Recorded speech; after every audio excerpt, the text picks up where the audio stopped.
Good evening, everybody, and welcome to the Sports Memorabilia Roundtable edition number 2 for August 4th, 2015, hosted by Mike DeLong and Paul Graveline. The Sports Memorabilia Roundtable is a co-production of Mike DeLong Memorabilia Presentations and Old Stirling Village Media in Andover, Massachusetts. So, Mike, this week we're going to be talking about baseball cards.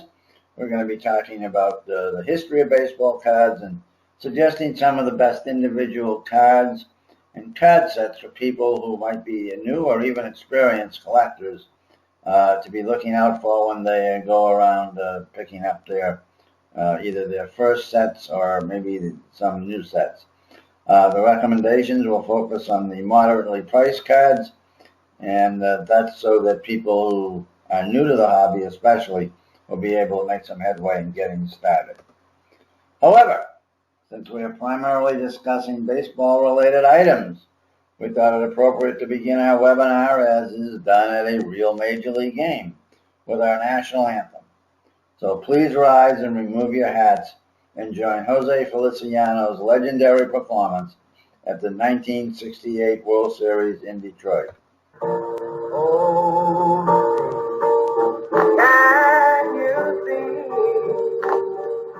The dawn's early light was so proudly we hailed at the twilight.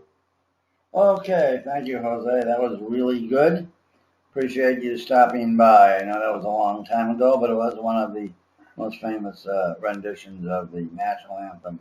How much are you paying for this?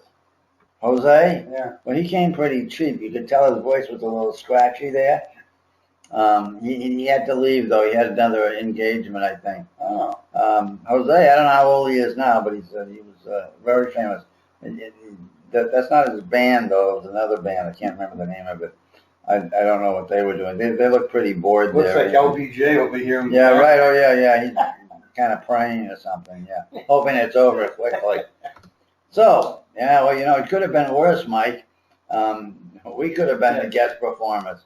What do you think of that? That's not a good idea. No, I think we'll stick with Jose. Yeah. All right, for the 7th inning stretch, another legendary singer, Kate Smith, will be dropping by to sing God Bless America. And unfortunately for you, we won't be singing God Bless America, but Kate will. So, let's get into the meat of the webinar this week. Baseball cards and a brief history. So we'll start back at the early days of baseball cards. Why don't you tell us about this one? Yeah, those are the old Judge. First came out in 1887, and very expensive cards, and to find them in great condition is very difficult.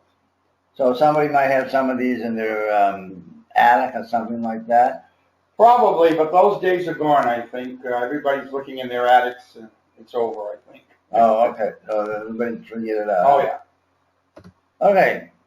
Now, how about these guys? The Allen Ginter, 1888, followed the old Judge. Again, very, very nice, but again, to find them in mint condition is practically impossible. You can see that picture right there. It's got corner wear on all of its cards. Oh, all right. Okay. So as you mentioned in our last webinar, that the condition of the card is very important. Location, location, location. Right. Okay. Good. So we'll move along. The American tobacco card. Favorite card. I did some research on that. The lowest price on the card there for Wagner is $350,000. That's an 01. And if you find one in a 10, it's $2,400,000. I think I got a couple in the other room. Do you really? Yeah. Of course, we know the story there where Wagner was against tobacco, and he told them to stop printing his cards. Well, I guess some got out, but most of them were stopped. So that's why the demand is so high. Right, and you actually have some autographs that he gave you, right? Oh, yes, I have that too, yes. Yeah, yes, I'm sure you do, yeah. And you can look a little old today, too, yeah. He does. All right, let's move along here. So that was the 1910 American tobacco. At that time, most of the cards mostly put out by Cigarette companies. Cigarette yeah, companies. G206 right. Tobacco, right. Right. I'm talking about cigarettes. I showed you earlier. I don't have the slide up here, but I showed you a slide that I saw on the internet and had Mickey Mantle talking about how all the Yankees smoked Camels, I guess it was. And Mick was smoking Camels because it tastes so well.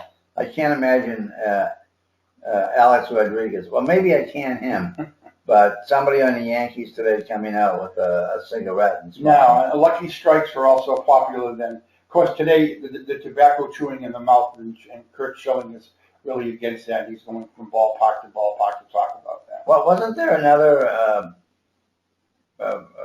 famous Hall of Famer who died of that? Nellie Fox, I believe, had a big wad of tobacco in his. I think he died too of it. All right, okay, good.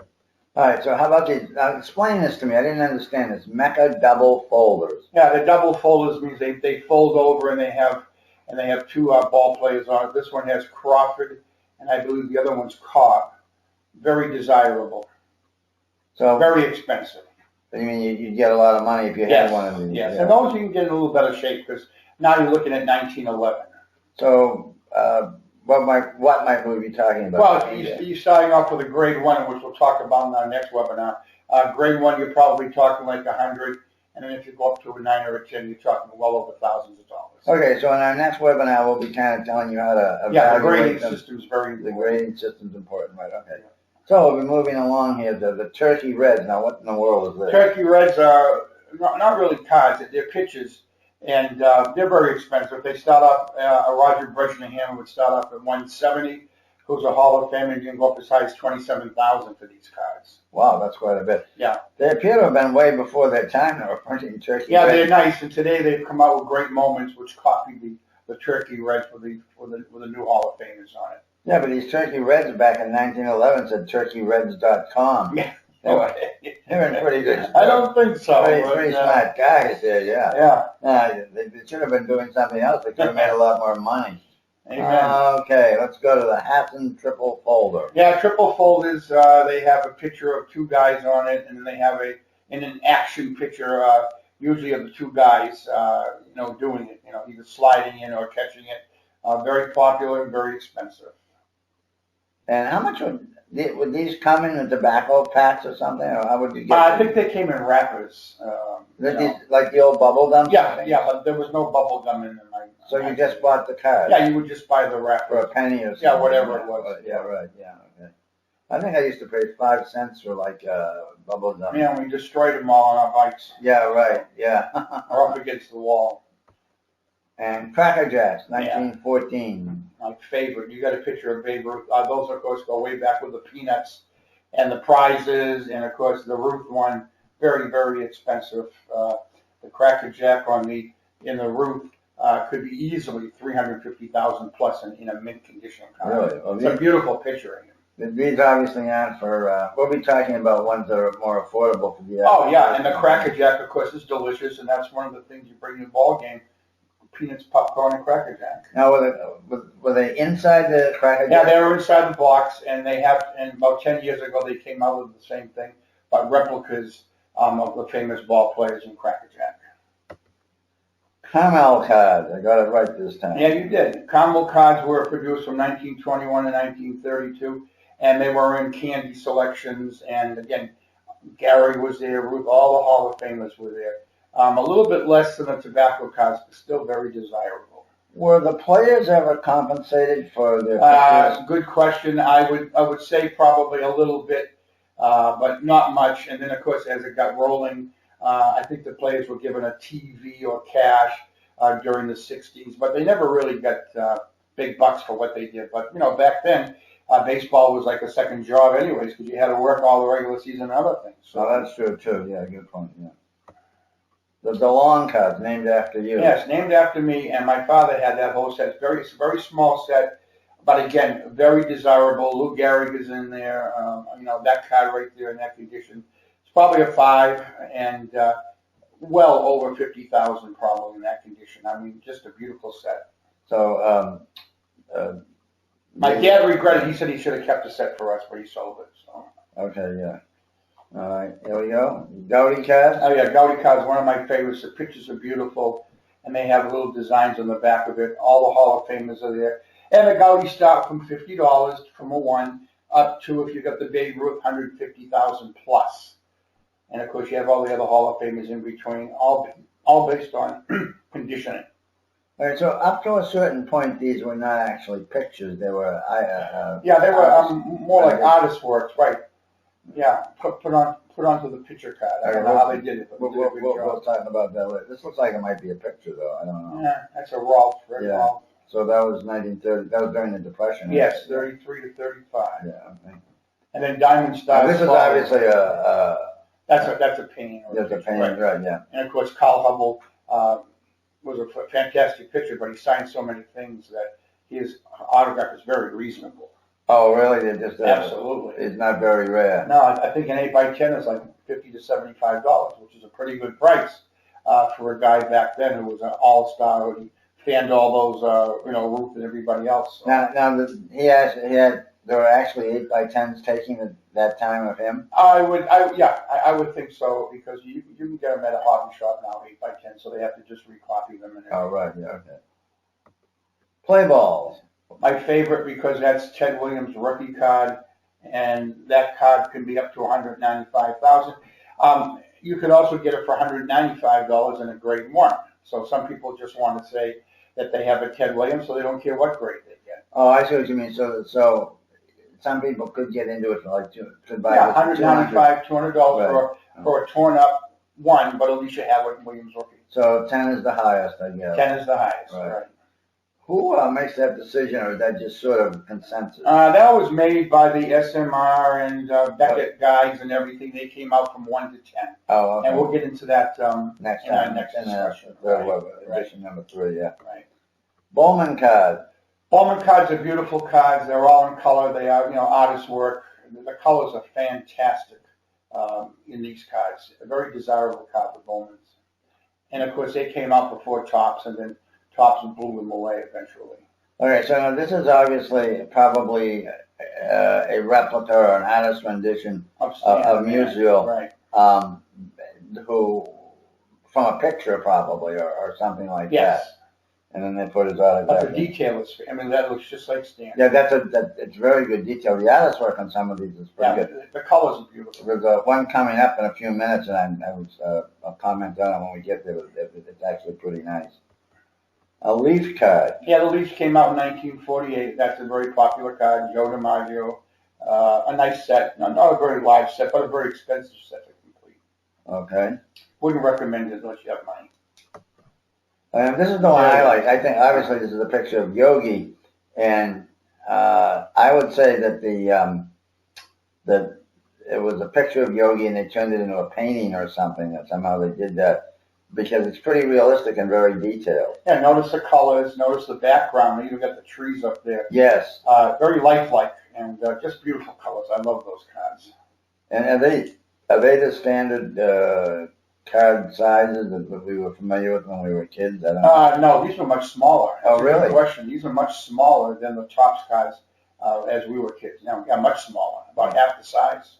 Oh, that's interesting. And this is the one. A key one, I guess. Yeah, that's the cream of the crop, 1952, and I did some research on that. And the Mickey Mantle will blow you away. It starts off at $14,000 for a 1, and if you go to a 9 or a 10, you're looking at $385,000 plus. That's his rookie card. And then after that, 52 blew Bowman away, and then became all Topps. Right. So the ones we're looking at right now are like the most desirable cards. Right. You wouldn't be doing something like this if you were. No, and in our later discussions, I'll tell you the sets that I think are more feasible to collect and pay for than these cards. And you have to be a millionaire or have good money to buy these sets. Right, yeah, or a bunch of them anyway. Right. Anyway, so Willie, I think my own personal opinion, this guy has to be considered among, the greatest players ever. He's the best ball player ever, rated on the 5 rating with the catching, the throwing.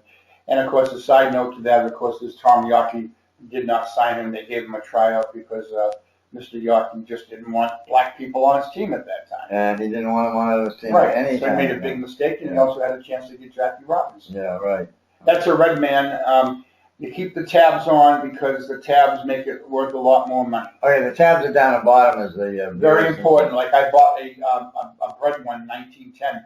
And I kept the tabs on. I paid $30 for it, and it sold for $2,500.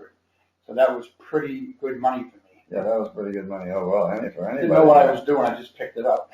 Oh, well, better to be lucky than good. Right. Is that true? Well, I suppose now in the business it's more sophisticated and people. Much harder. Yeah, it's much harder.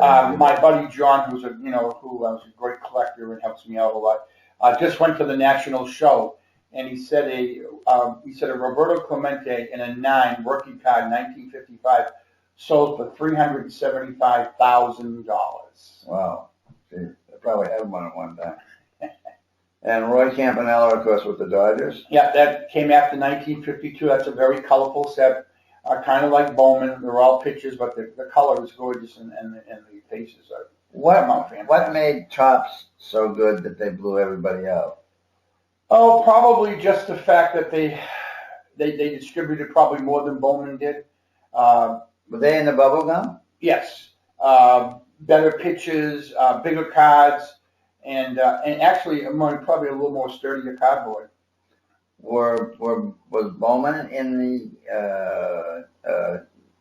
bubble gum business too? Yes. Oh, by then they had moved to bubble gum. Right, and then for many reasons, probably financial too, Bowman kind of stayed away, and then they dropped out. Topps took over. Then they had a rejuvenation back in the 90s. Bowman came back for a while. Topps double headers. Now, what do we got here? These are double headers. They fold up in the middle. I don't really like them that much. They're comic-y to me, very comic looking. Some people love them. I really don't, because when you fold them in the middle, it kind of makes a crease. I did have a Jackie Robinson. That was nice, but I'm not a fan of that. So you have some of these? I do have some of those, yeah. They obviously aren't as, the art is not as. Right, it's not as crisp and as clear as Bowman's. Yeah. All the Topps, early Topps, right. Well, these are Topps. These are early ones, yeah. Yeah. All right, Flair set for 1959. Yeah, Flair was smart. They decided to get into the hobby, and they came out with a set with the greatest hitter in baseball, 1959, cards 1 through 80, the whole set. Of course, card 68 is the most desirable because less were printed, and that can be an expensive card from 400 and up in the condition. Post was fun for us, you and myself, when we used to go to the supermarket. Our mums or our dads would buy us our favorite cereal, and they had like 8 of the ball players on the back panel. So you try to eat as much as you can, as fast as you can, so you could get another set. Yeah, that was fun. That was fun. And yeah, that was a pretty good bargain for Hall of Famers, because you had Koufax, Clemente, everybody. All right, so now it's the 7th inning, and we're going to take a stretch. And once again, we ask you to rise and remove your hats as Kate Smith sings God Bless America. God bless America, land that I love. Stand beside her and guide her through the night with a light from above, from the mountains. Oh, okay, thanks, Kate. How did you dig her up?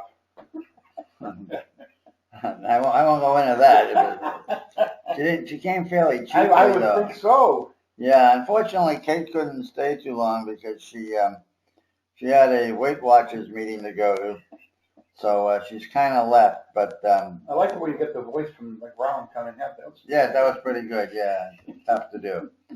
All right, so we are moving along, and we promise not to sing or have any more deceased singers singing on the program, at least this month.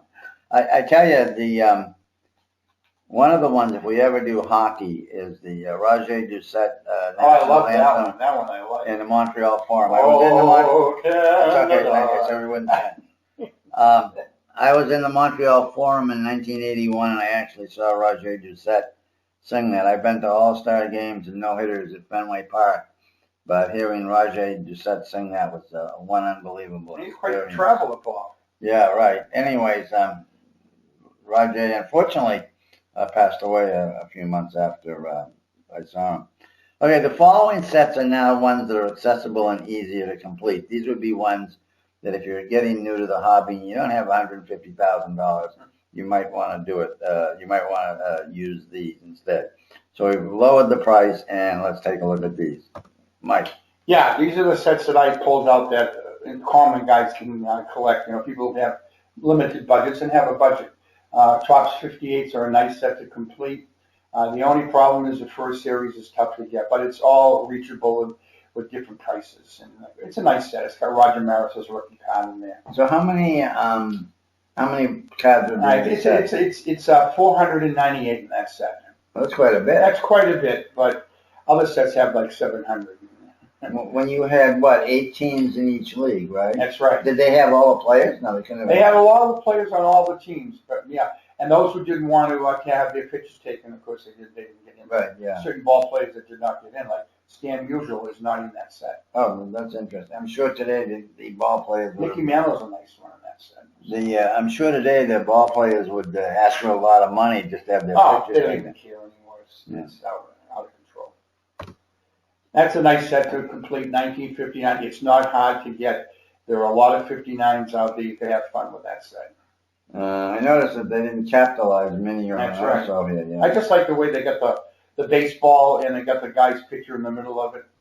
And they're very colorful. They're nice. And they're easy to complete. Is that a Chicago hat or a Cleveland hat? That's a Cleveland Indian. I always thought Minnie played for Chicago. Minnie played for the White Sox too. A great pinch hitter. Top set 1960. Horizontal. The first time they went with a horizontal instead of vertical format. And again, a nice colorful set. Not a very difficult set to complete, which is good. Now this is interesting. On this they call him Bob Clemente. Right. And as I think... and you did some research. Yeah, I did some research. Actually, a friend tipped me off to this. If you look at his plaque in the Hall of Fame, it actually says Roberto Clemente Walker. There you go. His last name was Walker. His father's name was Walker. He might have been a mainlander American, but they call him Bob Clemente here. I'd never heard him called Bob. I did see him play in the 60, I think it was the 60 All-Star game. Yes, some of the cards say Roberto Clemente and some say Bob. You're right. And I can't remember if it was 60 or 61 at Fenway Park. The game ended in 61. 61. The game ended in Right. tie, rain. Yeah, I was sitting in right field. Tops. Second year card of Pete Rose. The first year card, of course, was 63. Very expensive card. That's a nice card. The second year cards dropped down quite a bit. But that's an easy set to complete the 64 set. Except the Rose card, maybe? That's not too bad. That Rose card is probably around $150 to $200. All right, so that's not overly competitive. Yeah. No, it's a nice card. And again, we have like 400 cards in the set. About 500 and something. 586, something like but that. that's not hard to get, you said. No, it's not, because there's plenty of them out there. Oh, I see what you mean. They have high numbers, which we'll talk about in our next discussion. Yeah, But okay. they're not that hard to obtain. Okay, so we'll tell you, yeah. I love the trophy on that, too. That's right. That was given to him by some people in Las Vegas, I believe. Anyways, we got this guy. Mr. Gibson, yes, great ball player. I had a chance to pick him up. Gave me some great stories. This is a 65. You picked him up? Picked him up, yeah. I take him to card shows. Oh, I see. I get it. He said his concentration before a game, he would watch soap operas, and then he would go to the ballpark, and he would completely keep the whole fans right out of his whole mind, and he would just concentrate on the batter. Fantastic. Kind of a surly guy, but, I got probably had to talk to him. Yeah, oh, yeah, because that's right. And this is an easy set to complete, too. This is a fun set to do. If I had one game, I wanted to win one game, one pitch. This is probably the guy I would go with. Yeah, very competitive. I think your best bet was, in his prime, which was probably around 76, 77 or something, maybe. Well, his prime would be probably in the early 60s. Oh, really? Yeah, and then, of course, he broke his leg. And That's right. Yeah, he pitched one inning with a broken leg. He pitched in the 67. Yeah, that's how tough he was. Right. Harmon Killebrew, one of my favorites. I picked up Harmon, too. Home run hitter. Started off at third base, went to the outfield, and went to first base. And just a nice guy, and that's, again, part of the 65 set. And he loved Fenway Park, liked to hit those light stands. So you can get this set fairly easily, too. Yes. Yeah, I was in Minneapolis about 4 months ago now at the baseball park for a game, and there's one of those bronze statues of Harmon outside the entrance to...